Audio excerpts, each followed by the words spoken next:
What's going on, podcasters and YouTubers out there in the world? This is Sanj here at the Real Fan Review, welcoming you back to our show. Tonight, I just have me and the man in the chair, Al. How you doing, Al? Good, good. How's it going, everybody? All right, good to see you, Yeah, Al. same Well, here, hope man. everybody had a good weekend out there. Yeah, Hope that was a good one. everybody's family's well. Yeah, All right. yeah, And tonight, we're gonna be, it's pretty light tonight. It's just me and Al. We're gonna have a little one-on-one conversation. we got Nice. this. We got this. We We got got this. it. No We got problem. it. We're gonna represent for Hav and B. They Yeah, couldn't make it tonight. They got some stuff going on. Shout out to them. yeah, Um, so tonight we got a couple of topics here, Al. So it came out that the Academy there is gonna slap Will Smith with a 10-year ban from the Academy. So we're gonna talk about that for a little bit, and then over the weekend, I know we got to see Sonic Part yeah. Two. Sonic So 2. we'll do a little spoiler review for Sonic Part Two because I think everything was out there in the Basically. um in the trailers. So Yeah, so we pretty much know what the story was about. But yeah, so we'll jump right in. So I didn't get to, I unfortunately I didn't get to talk to you guys or be on the episodes where we talked about the Will Smith Chris Rock slap incident, and I'm kind of glad yeah, I didn't. yeah. I missed it too. Yeah, Um but in the aftermath here with everything else that's going on, the Academy now has slapped Will with a 10-year ban. So what are your thoughts on that, Al? uh, honestly, it's surprisingly. I at first I thought when I first heard the response, like I was taken aback because I really didn't know what to think. So I let myself process it. And in all honesty, I mean, I know it's Will Smith, and you want to feel like this was too heavy. But when you take into context what he did, where he did it, the platform, and the environment, honestly, I don't know if this is the only response and only punishment he's going to get from them in regards to this. I think he got off light, because he, I mean, he went on there. I mean, it would, and he slapped someone. He assaulted someone. He's not, and for your punishment to only be, you can't come back to the show for 10 years. To me, he got off light. I mean, he's lucky Chris Rock didn't want to press charges. Because I'm sure Chris Rock is going to go after the Academy for not having provided the security, but yet you're not going after the actual man who assaulted you. So I'm torn because I mean I like Will Smith. I love everything he's done. I don't think there's really one project he's been on that I've not enjoyed to a certain degree. So I wasn't um, anticipating, nor was I looking forward to at all any serious repercussions that he might have experienced or been subjected to, like maybe a loss of work, which is actually happening as a byproduct. But I was hoping they definitely didn't take his Oscar away. He deserved it. That was in the past. Don't take something he already earned for something he did after he earned it. But do you make him ineligible for a couple of years? You know, so if they had maybe done the 10 years plus said, listen, you're not going to be eligible for any awards, no matter what project you work on for the next 5 to 10 years, then maybe I would have thought it met the punishment met the crime, so to speak. But to not just be allowed to come to the show, to me, he got off light. So it's a ban on just coming to the show. From what I He understand, I haven't heard anything more serious. He just can't come to the show for 10 years. I mean, he's a couple of the projects, including Bad Boys 4, people are pausing it. But I think that's kind of like, for lack of better expressions, it's like, when somebody gets caught doing something they're not supposed to do, that's in a public persona, like a politician or somebody. They stay out of the limelight for a little while, they let the story die down, and then they come back into the scene, because everybody forgot.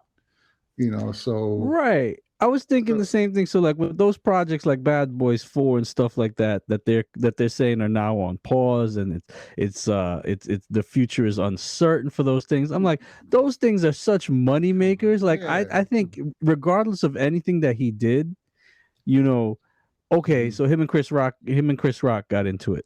yeah, But those things make so those products make so much money for the studios and for for everybody involved. everybody, yeah. Yeah, I can't see them putting those things off and just putting them say, "Hey, we're never gonna do this ever again." Yeah, and Right?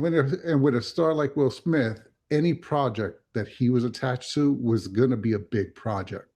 So you had not only a payday for the studios that are backing him for the shows, but there's a lot of workers, like the people that have to create the sets, the sound design people, the people, the photographer, the people running the cameras, the makeup art. I mean, there's a lot of people that were Yeah. going to get work on any project he was It's like a attached whole to. community. Every movie is like a whole community of people that come Yeah. together to put it on So I mean, that their livelihood is affected by. yeah. So not that it excuses what he did, but I can understand why the studios were going to say, you know what?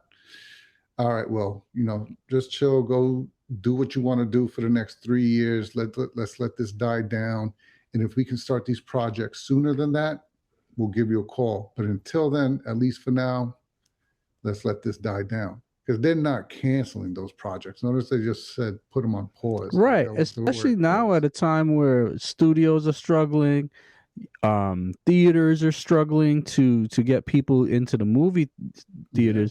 I don't think that they really want to shelve big projects like that we're Mm-mm. gonna bring in those people, because whether people agreed with it, a lot of people still support Will Smith and say, hey, he was right in what he did for defending his wife. I'm not one of those people, Yeah. but nevertheless, there's still a huge contingent of people that are still gonna go see his stuff and and look for him when he's got a project going on. Yeah. No, and I'll be honest. I'll probably do this. I'll be one of them. Like, again, I don't condone what he did. That was I kind of like what Hav and them said, like you don't judge someone by their lowest moment.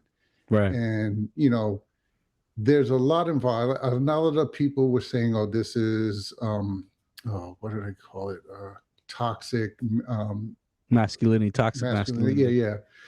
Uh, Listen, you have this wasn't the first joke that was made on his wife's behalf or their behalf that night.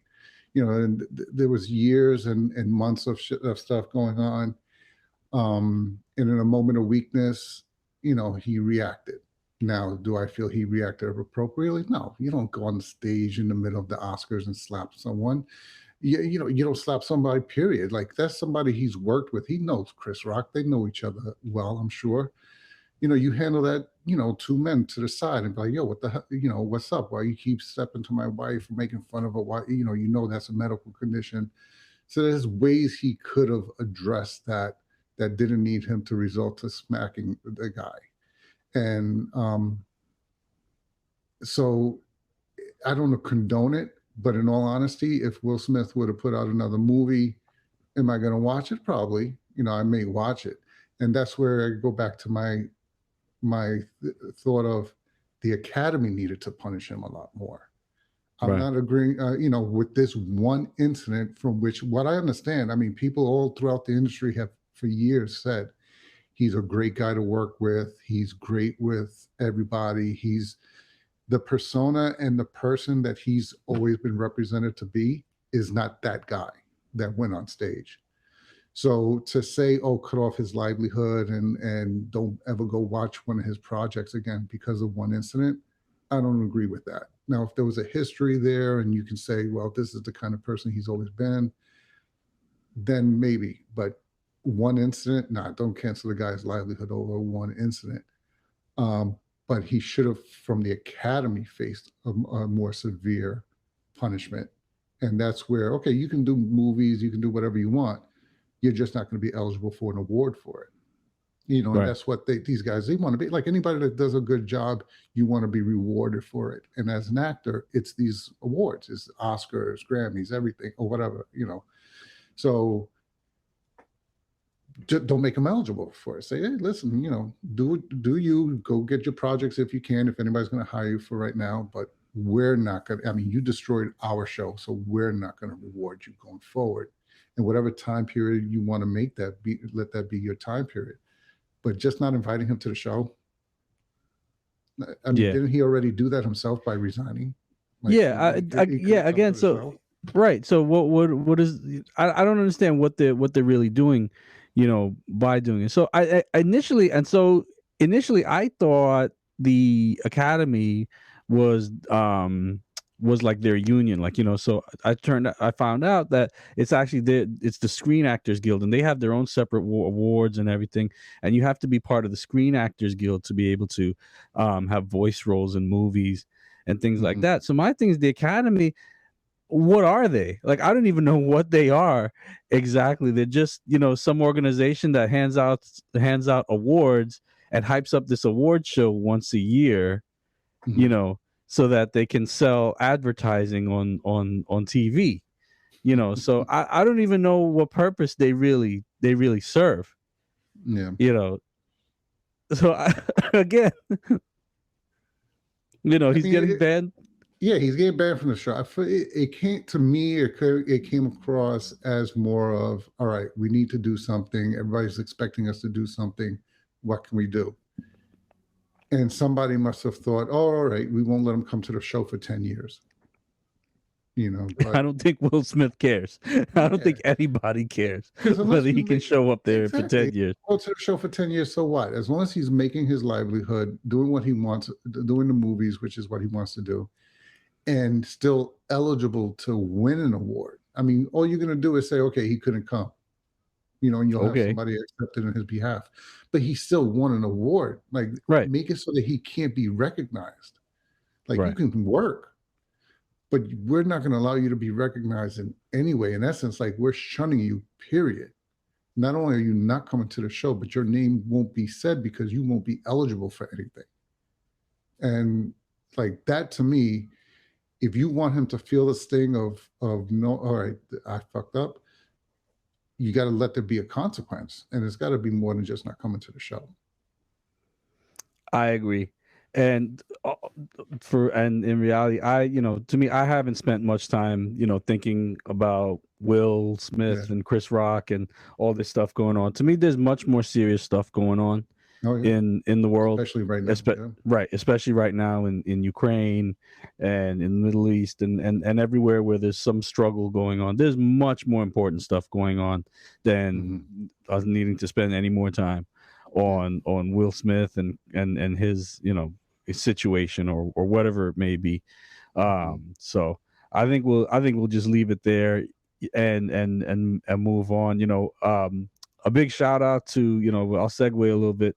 A big shout out to Big Mo, one of our biggest fans out there. Him and I were supposed to be in Chicago over the weekend.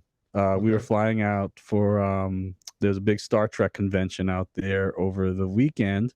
We were going to go to a Bulls game and everything. We had all our tickets and everything. And Al, flight got canceled for rain on Thursday night. For rain? It kept getting pushed back. Our flight was supposed to go at like 9:00. And then it kept getting pushed back.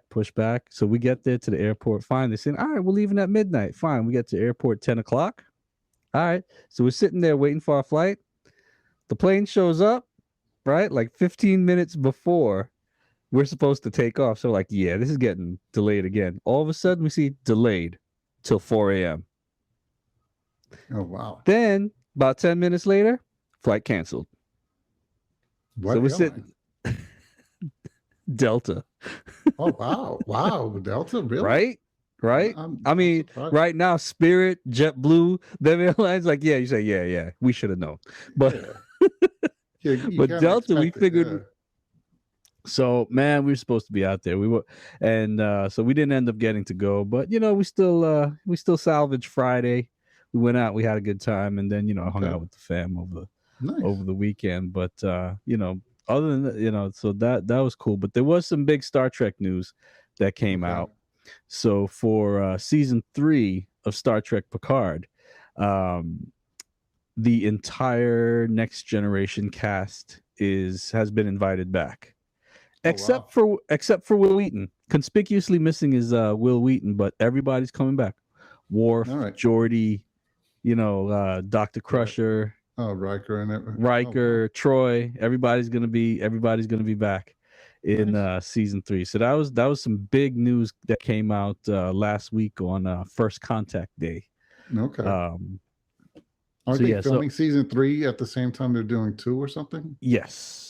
So Oh wow. season 2 is Okay. actually out. We're midway through season 2 right now, and then they're still filming season 3 like while this is going on, and then they're gonna Okay. wrap up. But apparently they were keeping it secret that the entire Oh, the cast was crew. was gonna come back, and they said it will be a starship based adventure for Okay. the third one, which the first 2 seasons of Picard have not Yeah. been starship based. So there is a starship that has been conspicuously missing from Star Trek Picard, and if you're a Trekkie, you know which starship I'm talking about. Yeah. So hopefully that starship also makes an appearance in all us out here in the Trek world are anxiously awaiting to Okay. season 3 to see what happens. But Nice. other than that, I don't. I think we're pretty light on news for this week. So unless Yeah. there's anything you know of Off the that we top can of my share. head, I mean, other than Sonic pulling in numbers, which is a good segue to our next part. But yeah, I think Sonic pulled in like 72 million over the weekend. So Look at that. And yeah. apparently, like there's some folks were on the fence. Some critics and stuff were on the fence about it, or not giving it that good of reviews going in.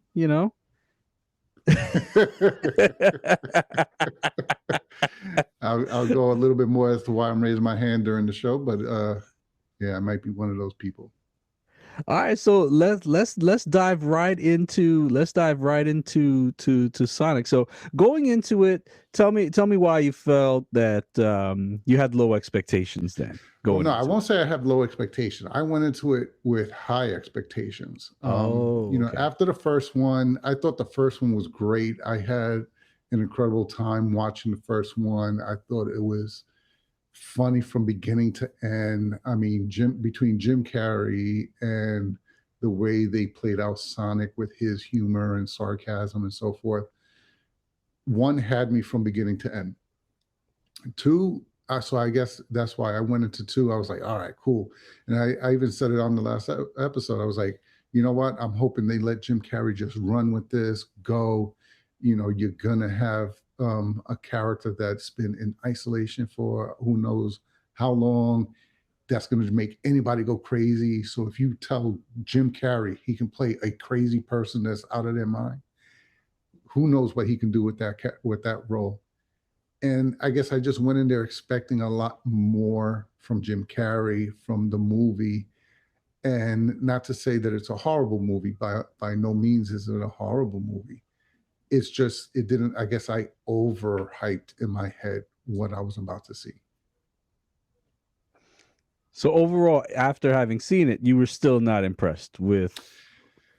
No, I mean, I think they did a good job. And one thing I definitely liked was the balance that they gave to the entire cast, because you had a lot of good actors throughout that whole movie. I mean, Oh yeah, it was loaded. so, and to not let any one of them have a little bit of shine, I thought would have been a disservice to even bringing them into the movie. For that, you could have gotten a lower caliber actor to come in and play the role. So I like that everybody had their moment to shine in this movie. So that was one thing I definitely liked. But the danger with that is that you then spread everything thin. You can't develop Knuckles as much as I would have liked for them to have developed Knuckles. Um, you don't give Sonic as much shine because now you're having to show everybody else just as much. Um, so it didn't carry me the way it did in number one. I mean, I thought it was a great movie. If I didn't have one's expectations, I would have enjoyed myself. So But one that's what I set was a high about to. bar. Yeah, that's what I was about to ask. So, do you feel that the first movie, because it had that novelty of being a Sonic movie, that we haven't, the character hadn't been around for so long, and that it was coming back to us, that was kind of some of the shine on that first movie, and that they did really well with it, so that the second movie suffered from not having that novelty of it being something new coming back. Not even the novelty, just like the depth of going into the stories. Like in the first one, they showed us, what was it, Big Claw, whatever the owl's name is. They gave us Long Claw, that yeah. they long like they gave us the history of Sonic, how how he came to Earth. Like we got backstory and we got story. Um, they brushed over Knuckles' history and what the conflict was and so forth. And I would have liked a little bit of if you're going to introduce somebody as big of a role as Knuckles, like give me a little bit more of his backstory. Let me get into Knuckles a little bit more, as opposed to just, oh, the two of them have been at war for years and that's it. And then that's it. So I would have liked a little bit more Knuckles and a little bit more understanding of, other than just that he's the last person of his people, and that was it. Well, that's interesting that you say that, because I felt like they, in the beginning of the movie, it was kind of vague, like you said, that we knew that they were just two tribes that were at odds with each other. They're warring over something, and then we find out it's this green emerald, right? And this emerald of power, right? But Mm-hmm. then later in the movie, I felt like they did go into it a little bit more when they flashed back to when Knuckles was a kid, and he had been training as a warrior, but then they were going to retrieve the green emerald from the owls, Mm-hmm. and then it shows that they that his tribe was unsuccessful, and they get wiped out, and the emerald is hidden by the owl. So you kind of did understand why, and he did say, he's the last of his tribe, and Mm-hmm. he has been training his whole life to for this one thing, and then it comes down to a matter of honor.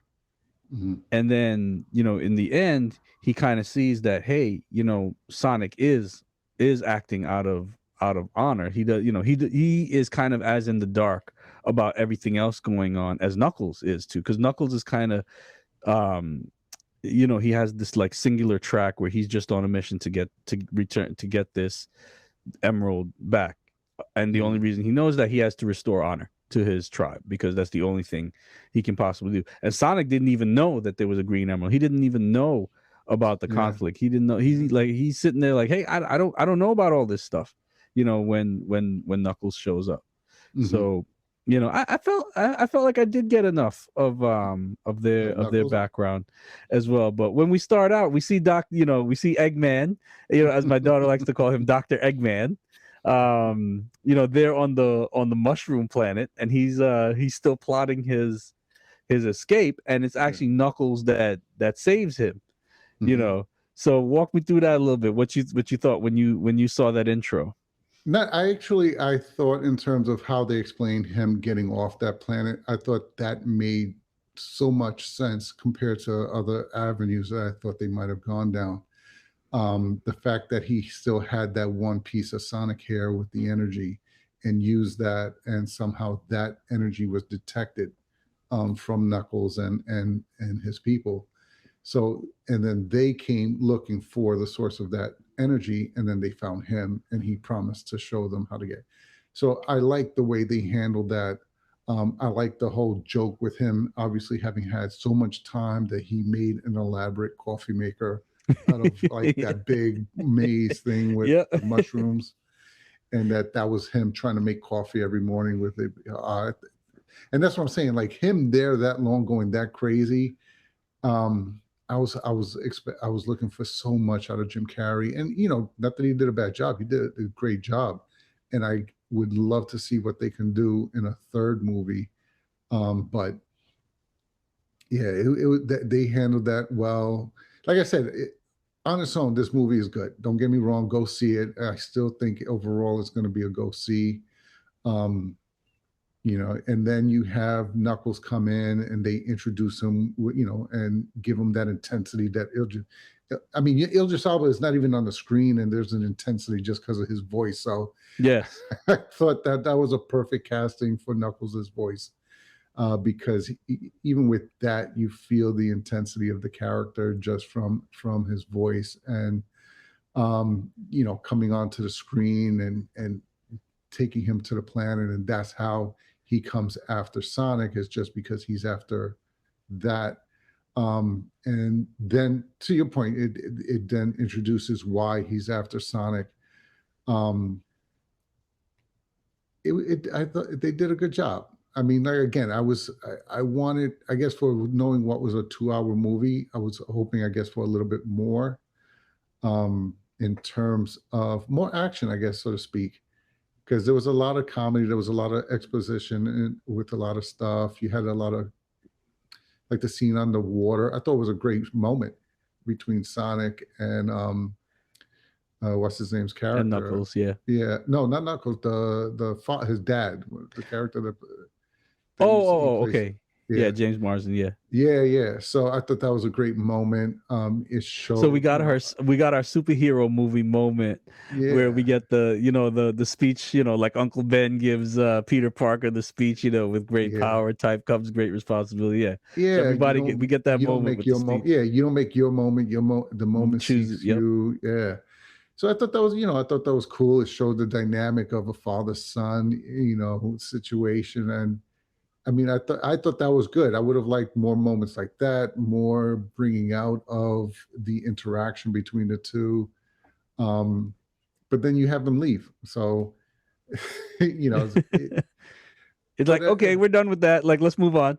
Yeah, but again, like I said, I thought there was a good balance of all the characters, so that I liked. We saw that the wife was brought out more into the story, so it's not just him and Sonic; it's them and Sonic and him being their kid. So I thought that was a great job. Even the sister, they bring her out. You have what's his name, Shamar? Shamar Moore. Shamar Moore come in as the fiance, and even he has a twist to his story.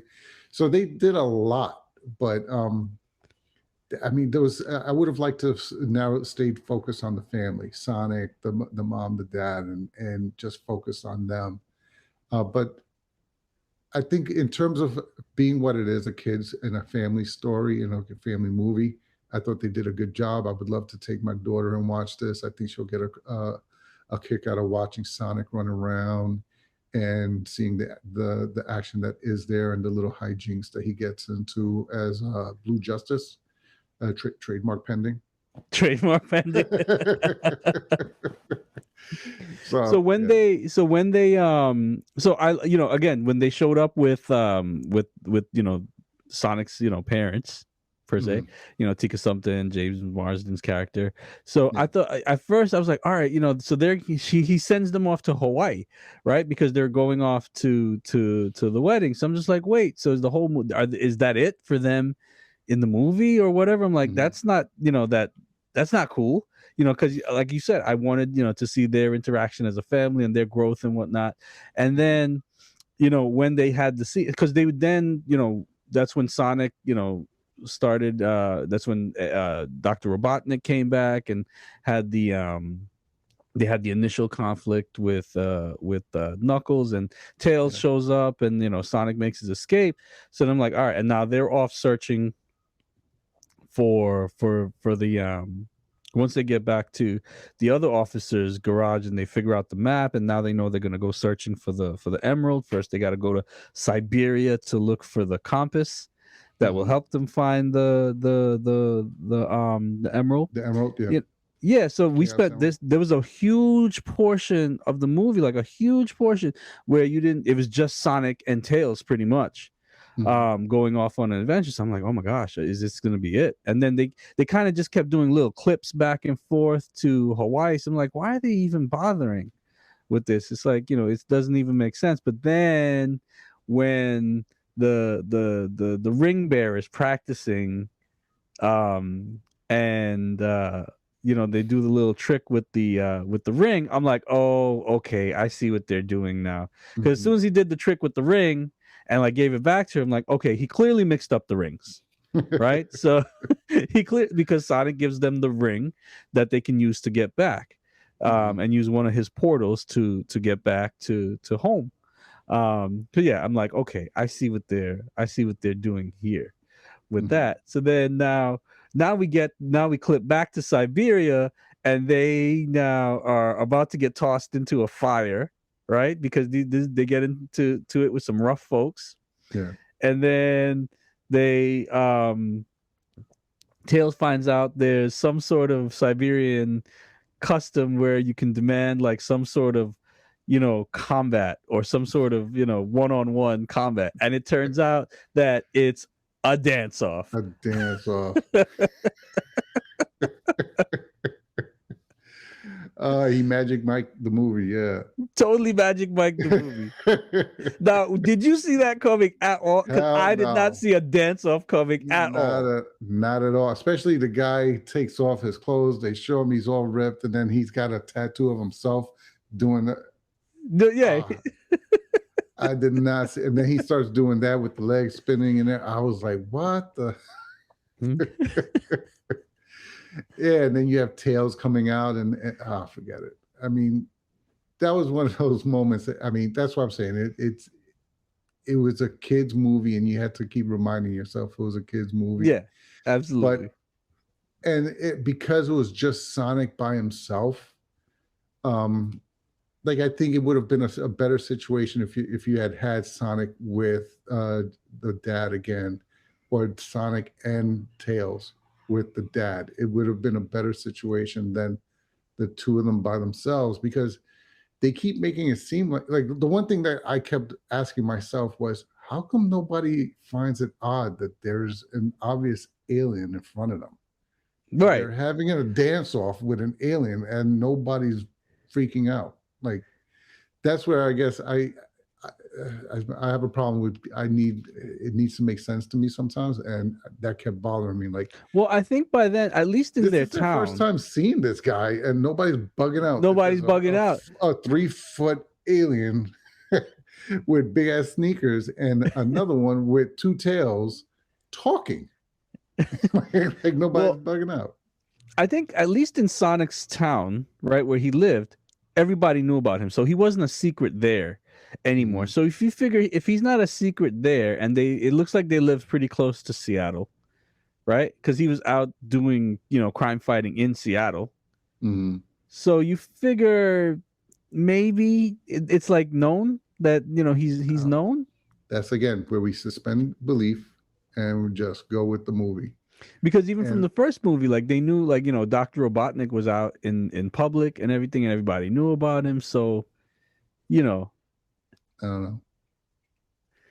So I got lost there. So I just went with that situation and enjoyed the dance off, and somehow they win. He passes out. The guy passes out somehow from dancing. They exhaust him. Yeah.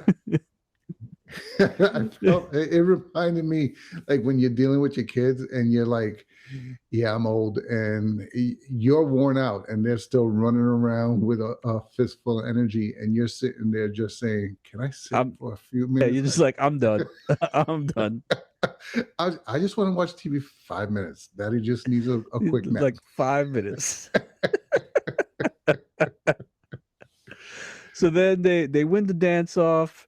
So then the next day they're able to locate the compass, and then of course who shows up? Knuckles and Dr. Robotnik, and of course the conflict ensues, and then they're able to get the compass away from them. So now the compass is in Dr. Robotnik's hands. But we do see something interesting at this part, where when Tails gets knocked out, and Sonic, instead of trying to get the compass back from them or fight them for the compass, he goes and takes care of Tails. And that's the point where you see Knuckles say, hey, he went and helped his friend instead of, you know, going after the compass. That's honorable. So you start to Mhm. see where now Tails might be on, see looking at Sonic and saying, hey, I might be wrong about this guy. Yeah. So we're seeing that part of the movie, come in there because he had made a pact with Dr. Robotnik, but then he saw Dr. Robotnik like ditch his boy, you Hmm. know, at the first sign of, all right, I need to go do something, and there's only two of us can go. All right, let's just leave that dude, you Yeah. know. So take us from there a little bit. Yeah. Now, yeah, because you see, yeah, that heavily foreshadowed that Knuckles was going to switch sides, and there was going to be something where it became all the three of them against Robotnik. And you have, first of all, that whole scene in the coffee shop was a little ridiculous. That he went from a coffee shop, and then everything next thing you know, there's digital displays on the counter, screens behind them. But and it was a shame that you had that guy who was so loyal and waiting for Dr. Robotnik to come home, that the second he wasn't needed anymore, he got dropped. He got left to stay in that shop while Robotnik went out. And The mean and bean. yeah, the mean bean. And like you said, Knuckles took note of that. And they just went in pursuit of the emerald, because as far as Robotnik was concerned, he just wanted this greatest power in the universe, and he didn't care that it was about restoring any kind of honor. He just wanted that power. And it just let you know that there was going to be a scene where he double crossed Knuckles. So, and the way they played it out, then they show up on the island because they found out that that's where the emerald was. And, you have that fight between not Knuckles, Sonic and Tails. I thought Tails was great, but I just didn't understand where and that's another thing where, I would have liked for them to have given us some more background on Tails, as to, other than that he was lonely on his home planet, and that's why he came over here. How did he make technology so that he can monitor Sonic from over there? Right. How was it that he was able, to make all these devices and all this technology? But I thought it was Because cool. he's like a kid. Yeah, he had a gadget for everything. Like, it didn't, whatever the situation was, he had that little tricorder thing that he had could do anything he needed it to at that moment. So I mean, the movie in those moments, you just have to go with it because it keeps the movie going. But I thought that I like, as far as little as they gave into his story, I actually liked Tails the best out of the three of them. He kept it going. He had the a cool And innocent he was just like attitude to him. innocent and like, Yeah, so like he just wanted to be there to Sonic was his hero, and no matter what Sonic did, his thing is only Sonic the Hedgehog, yeah, even when Sonic was fucking up, only Sonic the Hedgehog could fuck this up like this. yeah, But he yeah, was yeah, like yeah. happy about it. Everything was the greatest because Sonic did it. Sonic, Yeah, because Sonic was doing it. you yeah. know I'm glad that, one of the things I'm glad that, a lot of times in the movies, when even like our good hero, right? Our good guy hero has like a guy like Tails, like that's just so like in awe of him and like is his hero and like looks up to him. A lot of times even the good guy will kind of, put that guy down, like, hey, hey kid, you're kind of annoying me, you're kind of in my way. And then the Hmm. whole movie is just like, he's just there helping him, and then it's at the end of the movie that the hero's like, oh my god, I'm sorry I treated you so bad, blah blah blah blah blah, and they have that moment, right?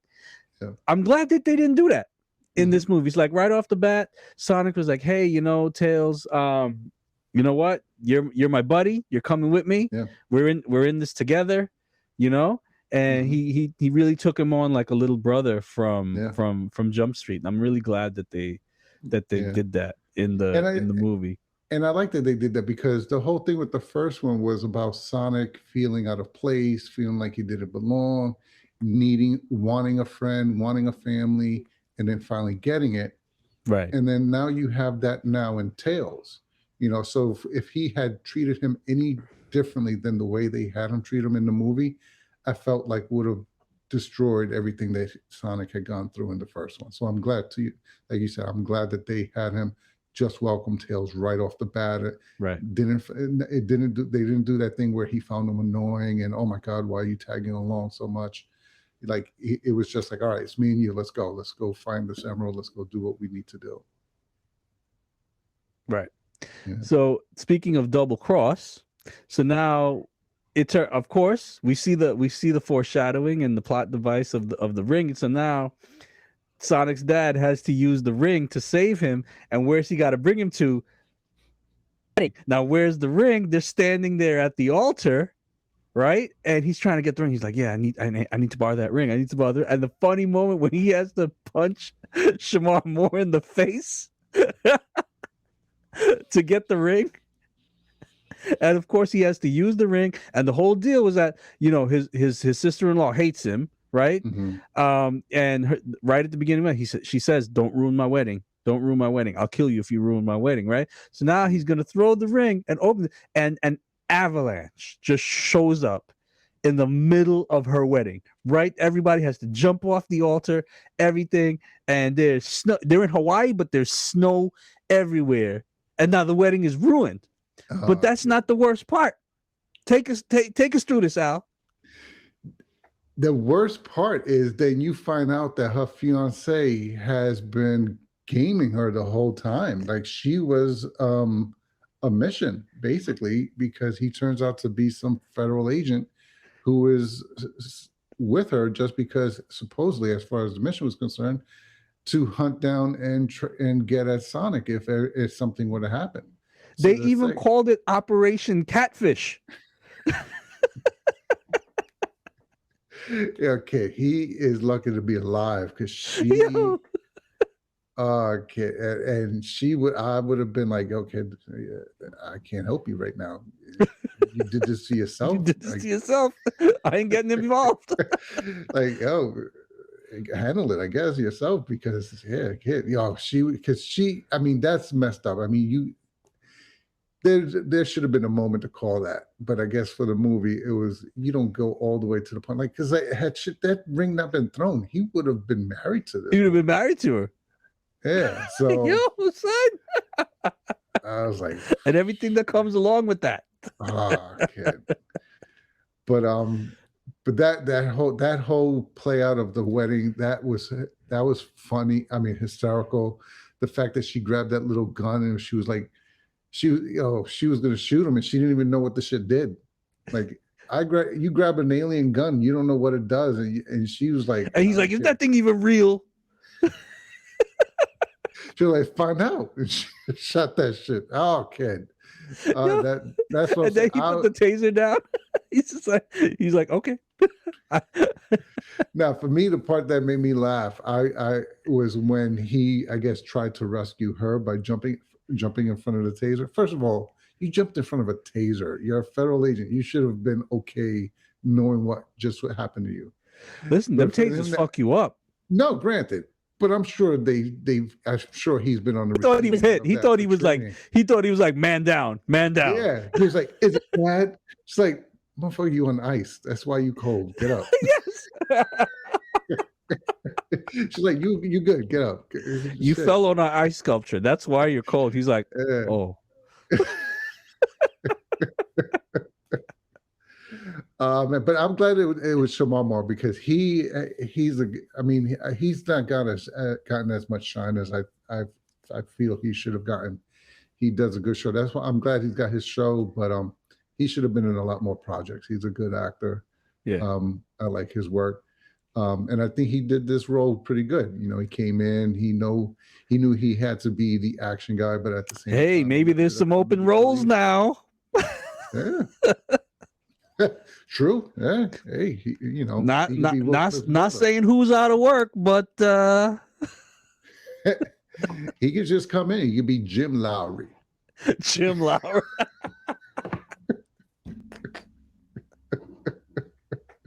Just saying. Wow. Yeah, okay. But no, but that that's what I'm saying. Like, I like that they gave all these people balance, because Yeah. you knew the sister didn't like the James Marsden's character.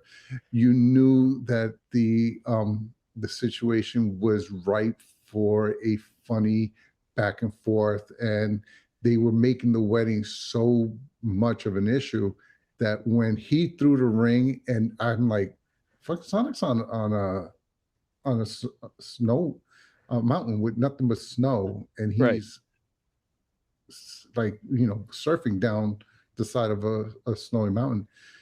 This ain't gonna go well. And when that shit, I mean, I just think, like, I put myself in that situation right there. Like, yeah, it just blizzard this woman's wedding, and she was like in Hawaii. Like, Yeah. that shit don't happen. And then turns out it's a fake wedding. Turns out it's a catfish wedding. Okay, I'm like, and the actress, I don't know her name, but the actress that played the sister, like, she made me believe that she wanted to fuck somebody up. Like, like Shamama was gonna go. When she caught him, he was done. Like, and she did a good job of making me feel that, yeah, he's done. Good. So then But now now they're able to capture Sonic and Tails is still knocked out. But then here we come, Sonic's mom, Tika Sumter's character, and her sister. They're able to rescue them using Tails' equipment and his gadgets. And then now we see off in the distance that they have found the location of the emerald. Yeah, the emerald. And then they're about to, they're in there walking, Dr. Robotnik and Knuckles, they're going through the temple. Mm-hmm. And it's like a Indiana Jones Temple of Doom callback kind of thing. Definitely felt those vibes in that. And then so Sonic now has to find his way over there, and of course it's in the water, and we find out that from before that Sonic can't swim. So he's like, why does it have to be water? Why does it have to be water? And he has to run across the water at top speed to try to get in there. So then they go in, and it's a maze, it's booby trapped, and of course Sonic is doing it his way. He's doing it fast. But of course Dr. Robotnik and Knuckles have gotten to the emerald first, and Dr. Robotnik is able to double cross Knuckles at this point and take the emerald from him for himself. Yeah. And now it turns him into just a god. It gives him supreme power. He's like Thanos almost. He can just do anything he wants, right? Yeah. Well, yeah, because the way they explained it was the power of the emerald it allowed you to turn thought into like reality or something like that. Right. And it was like 5 gems. Yeah. So it's like it was like, so we're not too far from the Infinity Stones here, right? Yeah. That came together to make this one big gem, and it gives the user, all these powers to like you said, to turn thought into reality. Mm-hmm. Yeah. So, and he looked like what's the Hulk Crusher when he formed his monster or the robot, whatever you want to call that. That's right. But before we do that, so now the temple, since the emerald has been removed, the temple starts to crumble and fill with water, and Knuckles gets stuck underwater. Yeah. And now Sonic looks at himself and says, I can't let him die. And Knuckles has been trying to kill him the whole movie, right? Yeah. And then Sonic's like, yeah, I can't let him die, but he can't swim either. So it's funny, he sinks down to the bottom on a rock and helps Knuckles. But then now Knuckles swims up to the top, and Sonic is down there like, hey, I can't swim. So Sonic basically sacrifices himself. Mm-hmm. But at the last second, we see Knuckles come back for him, and then we see, then Knuckles in turn saves Sonic, and then they show up on the beach, and then they have their moment. So let's take it from there. Yeah, that they go in to explain their situation. I thought that was a good twist right there in terms of getting them onto the same side. and understanding why each of them is going for what they're doing. And like you said, Sonic lets know, I don't know what you're talking about. I don't know what any this emerald is. I don't know anything about this. And then Knuckles gives him the history and the story of what this is and what it does, and how his people and the owls were going at it all this time, and gives Sonic the ability to get them on the same page. And then they formulate together and team up. And then even brings in Tails and gets them to be the team to go after Robotnik and get the emerald back. So I thought that it was a cool little segue there to get us into the final act and the final battle, and show how they were going to work together and team up to get this emerald back.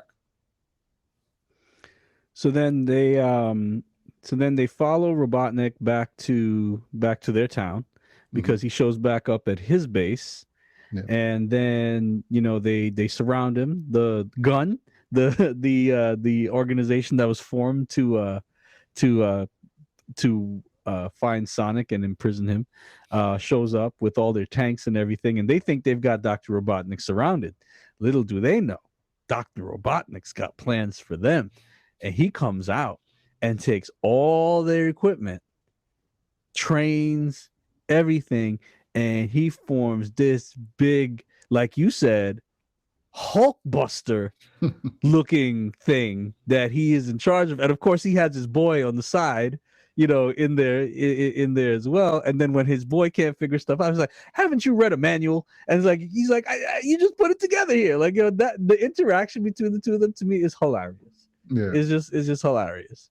Yeah, that goes to Jim Carrey, his strength and his ability to take a situation and make it seem real and plausible and possible in terms of just the lunacy of the situation. Here he is, still this supreme being now at this point with the power from the emerald, and he's still just cracking jokes at someone's behalf. So I thought that was in line. And it was hysterical, like to your point, that his lackey is still sitting there saying, effing things up, and he's still, instead of being a severe punishment, just makes fun of him. And then when there's a helicopter coming in, and the mustache closes and smashes the helicopter, and then even Dr. Robotnik was like, "What was that?" And then his boy's holds up a manual, and you see and one thing I loved about the manual, it was a Sega manual, right? And he said, "It's the Stash Smasher. It's here in the manual." Oh man, yeah, no, I would have liked a lot more. That's what I'm saying. Because they had so much stretching out, I would have liked a lot more of scenes like that, like the interactions like that. Had they shortened the cast a little bit, maybe by 2 characters, only because since you had to entail so much story or stretch it out with, like the scene with the sisters in the wedding and everything, if you had cut that out, maybe by not having them to have so much shine, then you could have deepened these interactions, and we could have had a lot more, funny scenes between Sonic and Robotnik, or between Robotnik and his lackey. But I would have liked to have seen more Robotnik in this than we got. Right. Yeah. I hear you. Yeah, and then so they're not having too much success against Dr. Robotnik there, and then they come together and they decide, hey, we have to come up with a plan. We have to work together.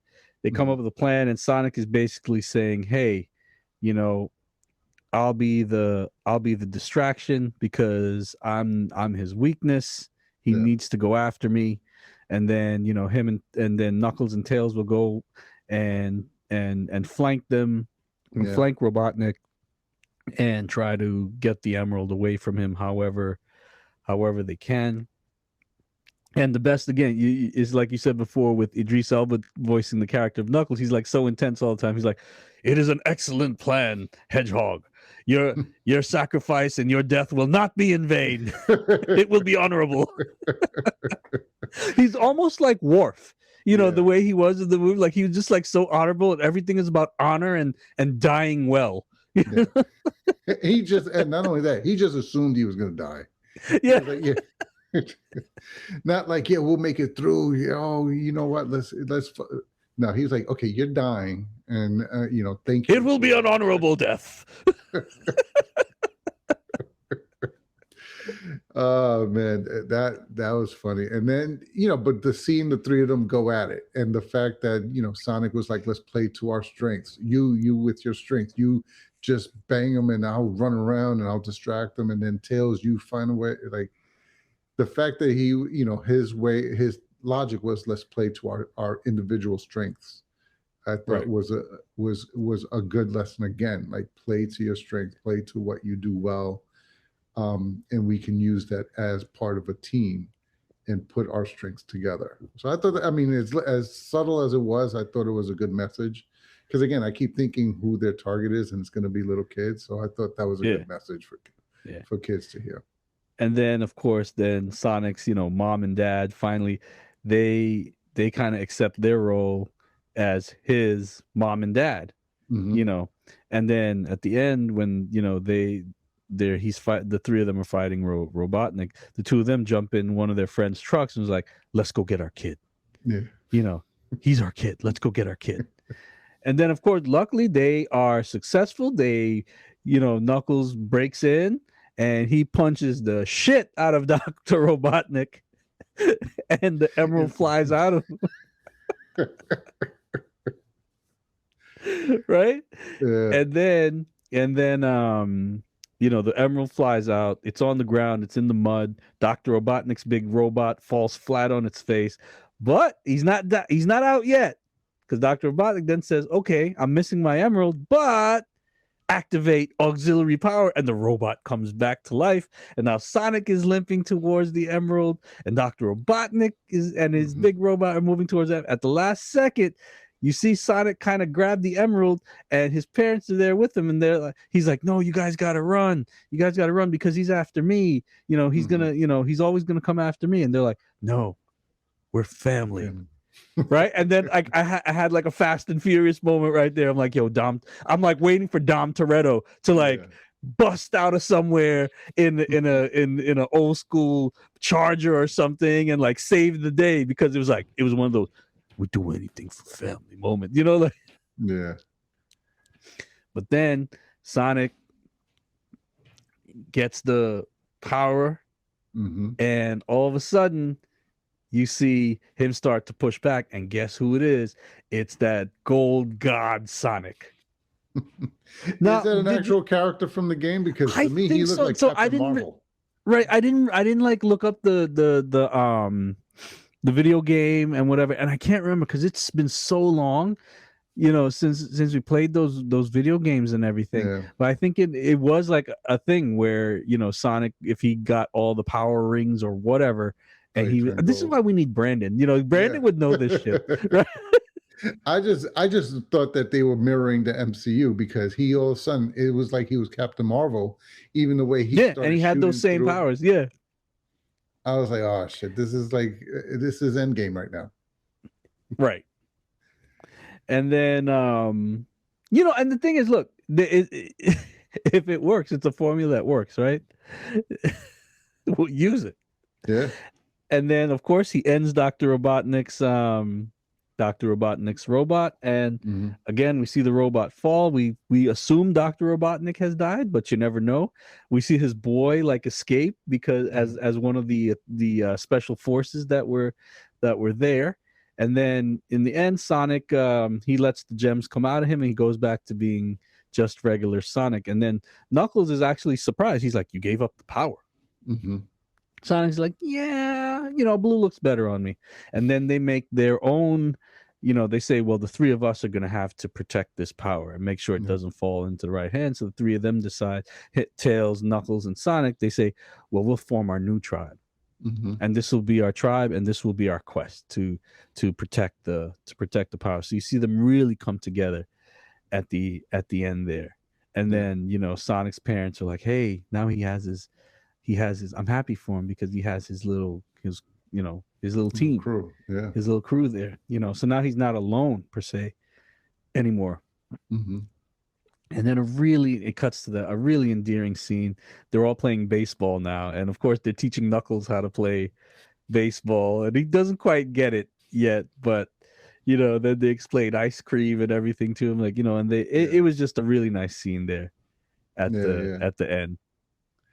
Yeah, so that was a great scene. You see him hit the ball way out, and he's like, I forgot what he says, but I have defeated you in the game of yeah, base of balls. yeah, First base is mine. Second yeah. base is It's mine. mine. Yes, I claim. And before, when he was asking questions about, he's like, if my quest ends where I started my quest, what is the point of my quest? Oh man, that was it. It's little stuff like that that makes you go, yeah, I know you have a point, but so what? Let's just play the game. Yeah, just play the game. And then they're like, it's just for fun. And he's like, Yeah. fun. Okay, we will have the fun.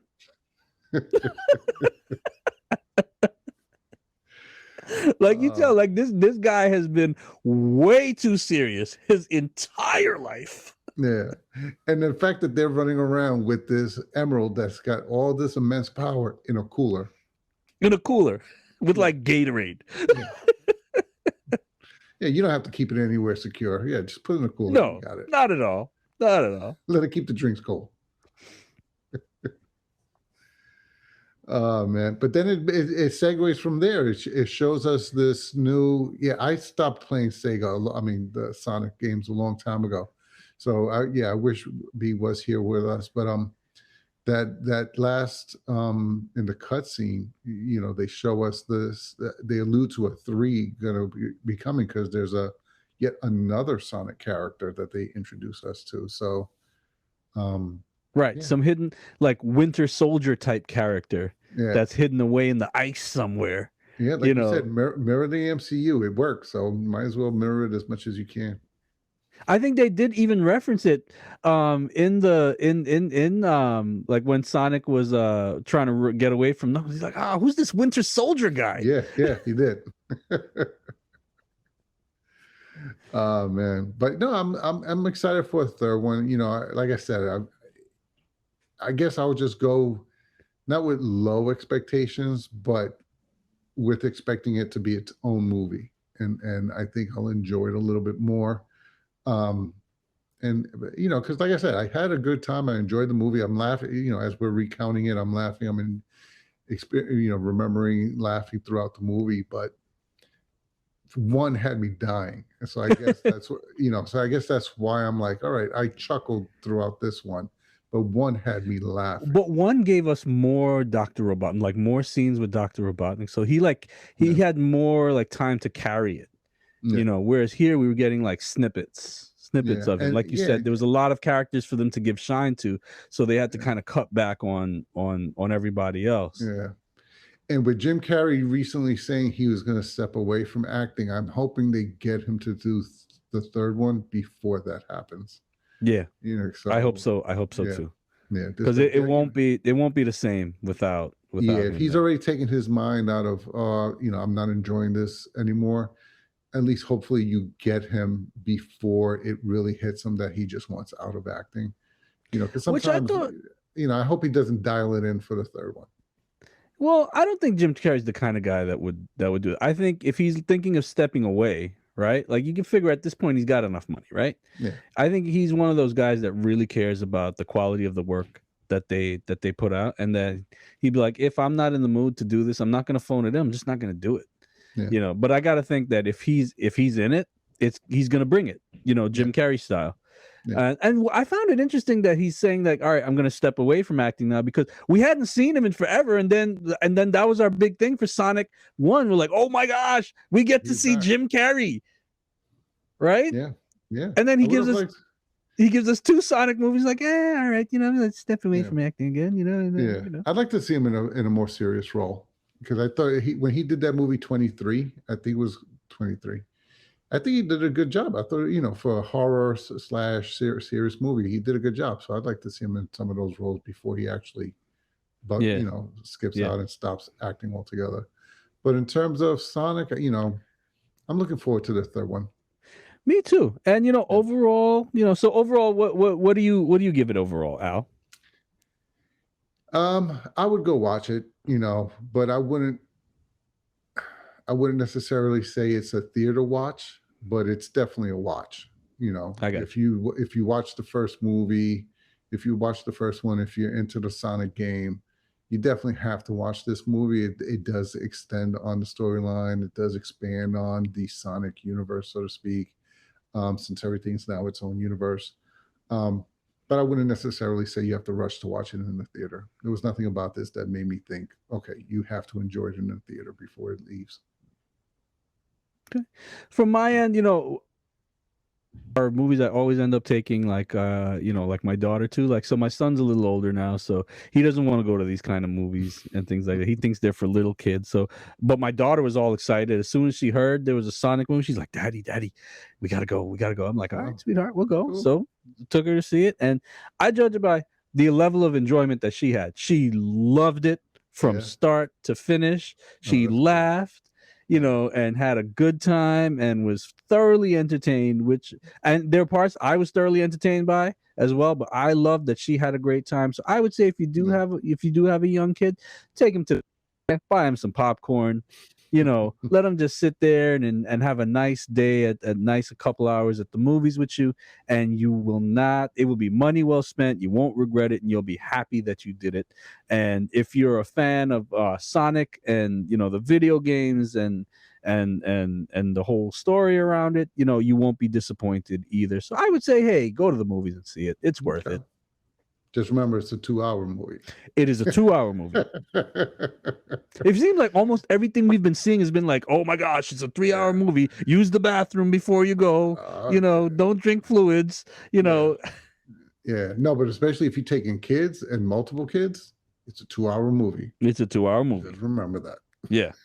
Make sure they can sit down for 2 hours. Yeah. But anyway, that's our review for Sonic for tonight.